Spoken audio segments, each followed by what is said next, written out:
అనంత కరుణామయుడు, అపార కృపాశీలుడు, జనన మరణాలకి కారకుడు, జనులకు అగోచరుడు అయినటువంటి సకలలోక సృష్టికర్త పేరుతో ప్రారంభిస్తున్నాను. ముందుగా వేదికను అలంకరించిన పెద్దలకు అండ్ అలాగే ఇక్కడికి విచ్చేసిన ప్రతి ఒక్కరికి కూడా త్యాగాల పండుగ బక్రీద్ శుభాకాంక్షలు. అయితే నాకు ఇచ్చినటువంటి అంశం ఏంటంటే స్వర్గం సుఖశాంతుల నిలయం. అయితే ఇప్పుడు స్వర్గం గురించి మాట్లాడుకుంటూ ఉన్నాం. ఇప్పుడు మనందరికీ స్వర్గం అవసరమా?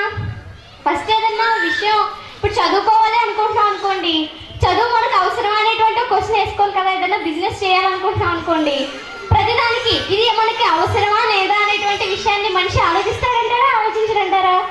తప్పకుండా ఆలోచిస్తాడు, ఎందుకంటే మనిషి వివేకవంతుడు కదా.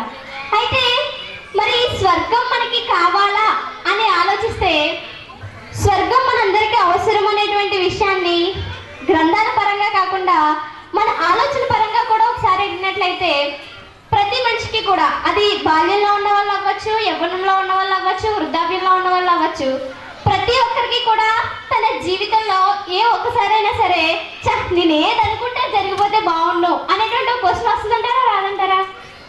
ఇప్పుడు బాగా ఎక్కడికో అర్జెంట్గా ఒక వర్క్ మీద వెళ్తున్నాం, వెయిట్ చేస్తున్నాం, బస్ రావట్లేదు, వెయిట్ చేస్తూనే ఉన్నాం ఒక గంట నుంచి, బస్ రావట్లేదు, ఏమనుకుంటారు? నేను ఇలా అనుకున్న వెంటనే పని జరిగిపోతే బాగుండు అని అనుకుంటారా లేదా? అంటే మొదటిది ఏంటంటే మనం ఏ పని అనుకుంటే అది జరిగిపోవాలి అనేటువంటి ఒక థాట్ అందరిలోనే ఉంది, అవునా కాదండి? ఆలోచన ఉంది. అయితే ఈ ఆలోచన వచ్చింది అంటే ఇది నెరవేరే ప్లేస్ వేరే ఏదో ఉందని అర్థం. అండ్ అలాగే ఇంకొక విషయం కూడా ఉంది, అదేంటంటే ప్రతి మనిషి కూడా, ఇప్పుడు ముసలి వాళ్ళగా ఉన్న వాళ్ళు కూడా నేను ఎప్పుడూ ఎవరంగా ఉంటే చాలా బాగుండు అని అనుకుంటారా లేదా? ఎవరన్నా నాకు మొహం వల్లిపోయి నేను ముసలివాడిని అయిపోతే బాగుండు త్వరగా అనుకుంటారా? ఎవరు అనుకోరు కదా. ఇంకా అది కాపాడుకోవడానికి క్రీమ్స్ రాస్తూ ఉంటాం, ప్రతిదీ చేస్తుంటాం, అది అబ్బాయిలైనా కావచ్చు అమ్మాయిలైనా కావచ్చు. అయితే మనం ఎప్పుడు కూడా ఏం కోరుకుంటూ ఉంటామంటే ఎప్పుడు యవ్వనంగా ఉండాలి, ఎప్పుడు కూడా ముసలితనం వృద్ధాప్యం అనేటువంటిది మనకి రాకూడదు అనేటువంటి విషయాన్ని అందరూ అనుకుంటూ ఉంటాం. ఇప్పుడు రెండైంది ఏదనుకుంటే అది జరిగిపోవాలి అనుకుంటూ ఉంటాం, అండ్ అలాగే వృద్ధాప్యం అనేటువంటిది రాకూడదు అనుకుంటూ ఉంటాం. అలాగే మూడో విషయం ఏంటంటే మరణించకూడదు. ఏం చేయకూడదు? మరణం అనేటువంటిది నాకు రాకూడదు అనుకుంటాం. ఇప్పుడు చూడండి, ఒక 90 years అయిపోయి ఇంక చనిపోయే స్టేజ్ వచ్చినటువంటి ఒక ముసలతను తీసుకొచ్చి నిన్న 5 నిమిషాల్లో చంపేస్తామంటే నన్ను చంపేయండి అంటారా? అంటారు. నేను నాకు బ్రతకాలని ఉంది, ఇంకా నేను బ్రతకాలి అని అంటూనే ఉంటారు కదా. అంటే చనిపోవడం, మరణం అనేటువంటిది ఎవరికి కూడా ఇష్టం లేనటువంటి ఒక పదం, అవునా కదా? అయితే ఈ 3 కోరికలు అనేటువంటివి ఇక్కడ నెరవేరుతాయా? మనం ఏదనుకుంటే జరిగిపోద్దా? జరగదు. ఎప్పుడూ యవ్వనంగానే ఉంటారా? ఇక్కడ ఉండవు. మరణం ఆపగలమా? అది ఎప్పుడు వస్తుందో ఎప్పుడు తీసుకెళ్ళిపోద్దో అసలు తెలియదు మనకి. అది మనం 90 years చనిపోవచ్చు, 40లో చనిపోవచ్చు. ఆ విషయం అనేటువంటి దాని మీద అవగాహన లేదు మనకి. అయితే ఈ 3 విషయాలు ఇక్కడ జరగవు. కానీ ఈ ఆలోచన వచ్చింది అంటే ఇక్కడ ఆ విషయాలు జరిగే ప్రదేశం ఉందంటారా లేదంటారా? మనం మినిమం కామన్ సెన్స్ అడిగి చూస్తే చెప్పుద్ది. అంటే ఆ ఆలోచన మనకు ఉంది అని అంటే జరిగే ప్లేస్ ఒకటి ఉంటుంది అని అర్థం. అదెలా అంటే ఫర్ ఎగ్జాంపుల్ మీరు ఒక రోడ్ మీద నడుచుకుంటూ వెళ్తున్నారు అనుకోండి, ఒక ఇల్లు చూస్తారు, ఒక ఇల్లు కనబడుతుంది. ఒక్కొక్కసారి అనుకుంటూ ఉంటాయి ఇది సేమ్ మా ఇల్లులాగే ఉందని. సేమ్ మీ ఇల్లులాగే ఉంటుంది కదా, అది మీ ఇల్లా కాదు. అంటే మీ ఇల్లు వేరే చోట ఒక చోట ఉంది, ఆ ఇల్లులా ఇల్లు ఉంది అనుకుంటున్నాం. అంటే ఈ విషయాలన్నీ మన థాట్స్ లో ఉన్నాయి, అంటే ఈ విషయాలు నెరవేరే ప్లేస్ ఒక చోట ఉంది. అయితే ఇప్పుడు మనందరికీ కూడా స్వర్గం అవసరము అనేటువంటి విషయం తెలిసింది. ఇప్పుడు స్వర్గం అవసరం అనేటువంటి విషయం తెలిసింది. What is the speciality of haven? అంటే స్వర్గం యొక్క స్పెషాలిటీ ఏంటి? అసలు దాని స్పెషాలిటీ ఏంటి? దాన్ని మనం పొందాలని ఎందుకు అంతలా అనుకుంటున్నాం? దానికి ఏదో ఒక స్పెషాలిటీ ఉండాలి కదండి. ప్రతి మనిషికి స్పెషాలిటీ ఉంటుంది, ప్రతి ప్రదేశానికి కూడా స్పెషాలిటీ ఉంటుందా లేదా? అయితే మరి స్వర్గం యొక్క స్పెషాలిటీ ఏంటి? ఎందుకు అందరూ కూడా మోక్షాన్ని పొందాలి అనేటువంటి విషయంలో అంత తాపత్రయపడుతున్నారు? మనం చూసుకున్న మహనీయులందరూ కూడా దానికోసమే ఆలోచిస్తున్నారు. మనం కూడా మన తాపత్రయం కూడా ఏంటి? ఆ మోక్షాన్ని పొందాలి అని. అయితే ఈ మోక్షం ఎలా ఉంటుందంటే మన ఈ విషయాన్ని దివ్య ఖురాన్ని అడిగినట్లయితే దివ్య ఖురాన్ 29వ సూర 56వ ఆయతలో చెప్పడం జరుగుతుంది. ఏంటంటే విశ్వసించిన నా దాసులారా, నా ఈ భూమి విశాలమైనది కనుక మీరు నన్ను మాత్రమే ఆరాధించండి. విశ్వసించి మంచి పనులు చేసే వారికి నేను స్వర్గంలోని ఎత్తైన భవనాల్లో ఉంచుతాను. వాటి కింద నుంచి సెలయేళ్లు ప్రవహిస్తాయి. వారు అక్కడ శాశ్వతంగా ఉంటారు. ఎంత మంచి ప్రతిఫలం చూడండి. ఇక్కడ ప్రతిఫలాలు ఎలా ఉంటాయంటే, ఒక 10th క్లాస్ ఎగ్జామ్స్ రాస్తున్నాం, ఎగ్జామ్స్ పాస్ అయిపోతే అది ఎప్పటి వరకు ఉంటుంది? మళ్ళీ మనం ఇంటర్ రాసే వరకు ఉంటుంది, అంతే కదా. ఇంటర్ ఫెయిల్ అయిపోతే ఇది ఎవరైనా గుర్తిస్తారా? గుర్తించరు. ఇక్కడ ఇచ్చేటువంటి ప్రతిఫలాలు తక్కువగా ఉంటాయి, కానీ అక్కడ ఇచ్చేటువంటి ప్రతిఫలం ఎంత మంచి ప్రతిఫలమో అనేటువంటి విషయాన్ని భగవంతుడు చెప్తున్నాడు. అక్కడ ఎలా ఉంటుంది అంటే, మనల్ని ఎక్కడ ఉంచుతారంట? విశ్వసించి మంచి పనులు చేసేవారిని ఎత్తైన భవనాల్లో ఉంచుతారు.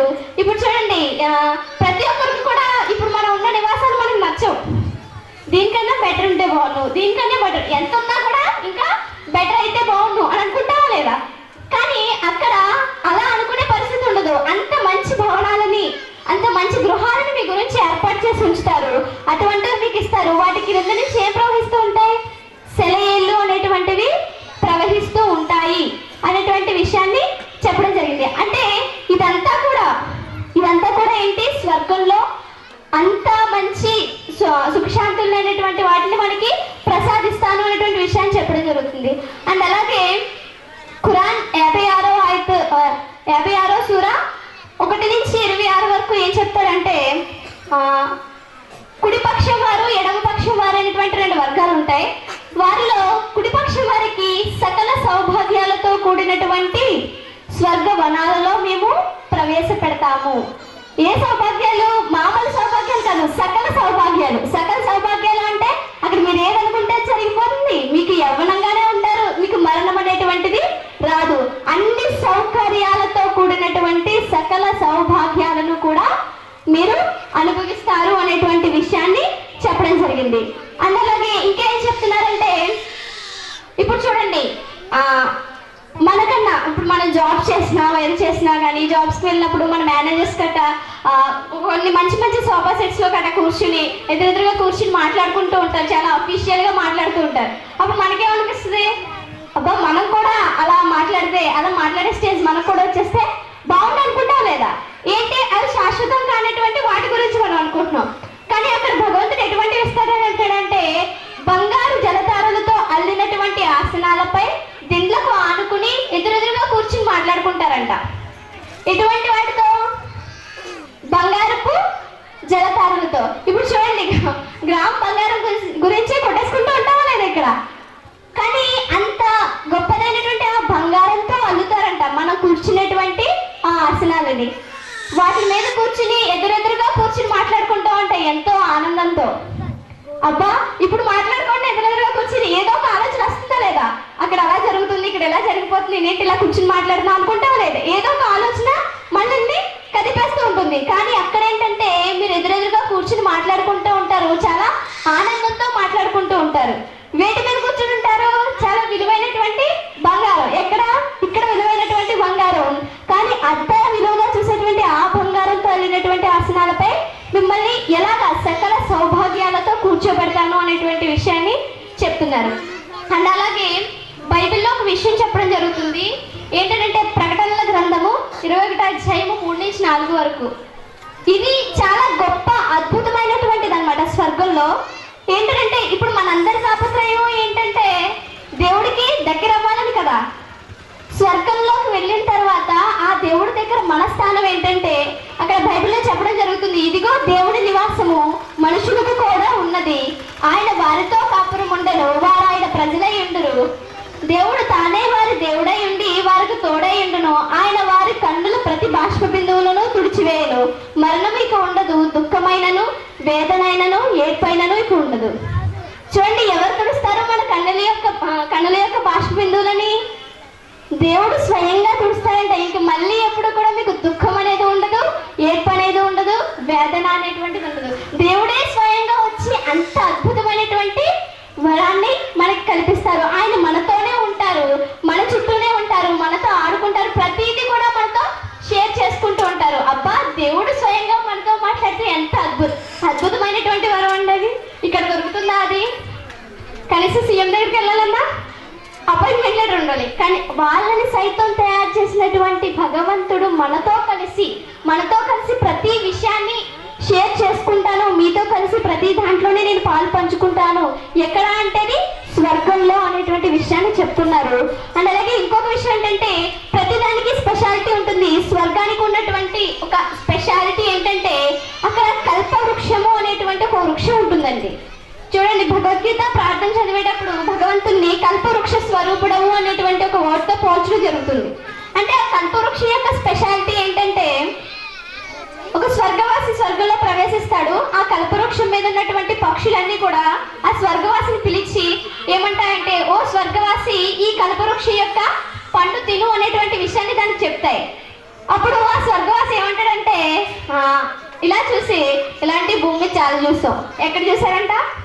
భూమి మీద చాలా చూసాం, ఇలాంటి పనులు చాలా తినేసాం అనేటువంటి విషయాన్ని అతను చెప్పడం జరుగుతుంది. అయితే అప్పుడు ఆ కల్పవృక్షం మీద వాళ్ళటువంటి ఆ పక్షులు ఏమంటాయంటే, భూమి మీద నువ్వు చాలా రకాల పళ్ళు తినుంటావు. జామకాయ తింటే జామకాయ రుచి తగులుద్ది, యాపిల్ తింటే యాపిల్ రుచి తగులుద్ది, ఇంకా పైనాపిల్ తింటే పైనాపిల్, అలాగే నువ్వు ఏ పండు తింటే ఆ పండు రుచి తగులుతుంది కదా. కానీ ఈ కల్పవృక్షం యొక్క పండు తిన్నావంటే నీ 32 పళ్ళకి 32 రుచులు తగులుతాయని చెప్పడం జరుగుతుంది. అబ్బా, అలా ఎక్కడన్నా ఉందా? ఇంకా స్పెషాలిటీ ఏంటంటే ఆ కల్పవృక్షం మీద నుంచి మీరు ఏది అడిగితే అది ఇచ్చేస్తుంది అనమాట. నాకు కార్ కావాలంటే కార్ వచ్చేస్తుంది, బిల్డింగ్ కావాలంటే బిల్డింగ్ వచ్చేస్తుంది. అలా జరిగిపోతాయా? ఇప్పుడు సడన్ గా చెప్పండి, నాకు ఇక్కడ కార్ కావాలంటే వచ్చేస్తుందా? దానికోసం మనీ పే చేయాలి, మొత్తం అంతా కడితే అప్పుడు మనకి కార్ ఇస్తాడు. కానీ అక్కడ అంత అద్భుతంగా భగవంతుడు మనల్ని చూసుకుంటాను అనేటువంటి విషయాన్ని చెప్పడం జరుగుతుంది. ఇంకా ఏంటంటే ప్రతి ఒక్కరికి కూడా అందం అనేటువంటి విషయంలో ఎక్కువగా బాధపడుతూ ఉంటాం కదా. ప్రతి ఒక్కరు అనుకుంటాం, నేను అందంగా ఉన్నాను అని చెప్పేసి. అందంలో 3 రకాలు ఉన్నాయండి. ఒకటి ఏంటంటే చూడాలి అనుకోవడం. ఏంటి? చూడాలి అనుకోవడం. రెండో విషయం ఏంటంటే మాటికి చూడాలనుకోవడం. ఆ సెకండ్ ఆప్షన్. అందులో రెండో ఆప్షన్ ఏంటి? మాటికి చూడాలి అనుకోవడం. ఇంకా మూడోది ఉందండి, అదేంటంటే చూస్తూ ఉండిపోవడం. ఇంకా బుర్ర అటు తిప్పరు అనమాట, అలా చూస్తూ ఉండిపోతారు. దాన్నే సౌందర్యం అని చెప్పడం జరిగింది. అటువంటి సౌందర్యవంతంగా మనల్ని భగవంతుడు ఎక్కడ మార్చేస్తాడు? స్వర్గంలో మార్చేస్తాడు. మన యొక్క చిటికిన వేలిని, స్వర్గవాసి యొక్క చిటికిన వేలిని భూమి మీద పెడితే భూమి 1000 సంవత్సరాలు కరెంట్ లేకుండా బతికేస్తుందంట. ఒక్క వేలుని అలా ఆనిస్తే, గోర్ని, చిటికిన వేలు యొక్క గోర్ని అంత అందంగా అంత సుందరంగా మనల్ని తీర్చిదిద్దుతాడు. అదే విషయం చెప్తున్నాడు ఏంటంటే వారు దాచిపెట్టిన ఆనిముత్యాల మాదిరిగా ఎంతో అందంగా ఉంటారంట. జాయినింగ్ స్పాన్సర్స్ ఇచ్చారు మాకు. అందులో ముత్యాల హారం ఎంతంటే 10,50,000 ముత్యాల హారం. కానీ మనం అక్కడ ఎంత ఆ ముత్యాలు ఎంత అందంగా అయితే ఉంటాయో మనం కూడా దాచిపెట్టిన ముత్యాల మాదిరిగా ఉంటామంట. అంత అందంగా మన స్వరూపాన్ని దేవుడు మార్చేస్తాను అని అంటున్నాడు. అబ్బా, స్వర్గం బాగుందండి, వెళ్ళిపోవచ్చు అందరూ. అంత అద్భుతమైనటువంటి స్వర్గాన్ని పొందాలి అని అంటే ఏదో ఒక విషయం చేయాలి కదా. అంత అద్భుతమైన స్వర్గాన్ని ఫ్రీగా ఇచ్చేస్తారా? మనకి ఫ్రీగానే ఇస్తారు. కానీ భగవంతుడు చెప్పినటువంటి కొన్ని విషయాలు ఉన్నాయి, అవి చేసినప్పుడు మాత్రమే ఇస్తారు. అవి ఏంటంటే భగవద్గీత 18వ అధ్యాయం మోక్ష సన్యాస యోగం 62వ శ్లోకంలో చెప్పడం జరుగుతుంది. తమేవ శరణం గచ్చ సర్వభావేన భారత తత్ప్రసాదాత్పరం శాంతిం స్థానం ప్రాప్యసి శాశ్వతం.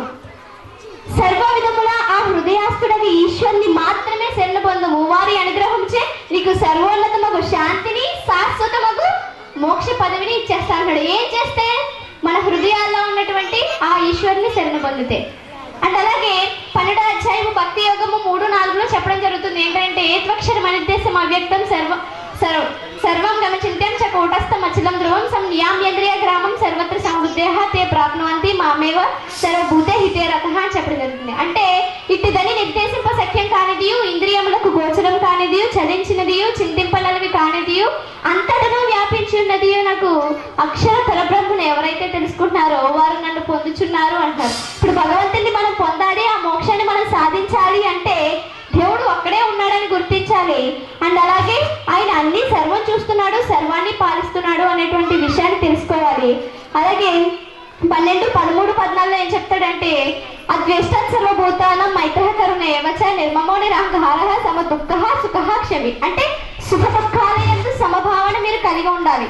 మీ ప్రవర్తనలో మార్పు రావాలి. అండ్ అలాగే భగవంతుడి పట్ల సరైన అవగాహన మీలో ఉన్నప్పుడు మాత్రమే మీకు అంత అద్భుతమైన స్వర్గాన్ని ఇచ్చేస్తారు. చేస్తాను అనేటువంటి విషయాన్ని చెప్తున్నాడు. సో గౌరవనీయటువంటి పెద్దలారా, మనందరం కూడా దేవుడు ఒక్కడే ఉన్నాడని తెలుసుకుని ఆయనకు ఉన్నటువంటి ఆ లక్షణాలను గుర్తించి ఎల్లప్పుడూ కూడా ఆయన్నే స్మరిస్తూ అంత అద్భుతమైనటువంటి స్వర్గాన్ని మీరు మరియు నేను కూడా పొందాలని కోరుకుంటున్నాను. నాకు ఈ అవకాశం ఇచ్చినటువంటి పెద్దలందరికీ కృతజ్ఞతలు తెలియజేస్తున్నాను.